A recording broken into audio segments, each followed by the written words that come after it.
KYC सुरू होईल तर काय सांगा? KYCला जवळपास सरकारने 6 महिन्याची मुदत ही त्या ठिकाणी दिली होती. पहिल्या मुदतीमध्ये 2-3 महिने अशी वाढ करून ज्यांनी KYC पूर्ण केली होती पण त्याच्यामध्ये काही उणीवा राहून गेल्या होत्या त्यांनासुद्धा दुरुस्त करण्याची आपण परत मुदत त्या ठिकाणी दिली आणि त्यानुसार लाडकी बहीण योजना मला आपल्या माध्यमातून सांगायचं आहे की ही यशस्वीरित्या पुढेही राबवली जाणार.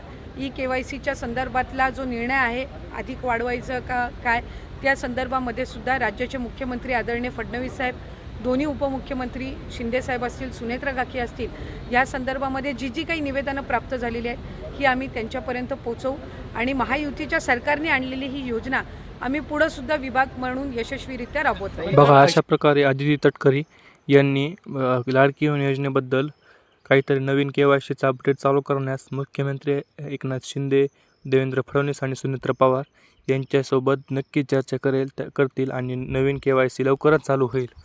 मित्रांनो आणि लाडक्या बहिणींनो, अशाच अपडेटसाठी आपल्या चॅनलला सबस्क्राईब करा नवीन व्हिडिओसाठी.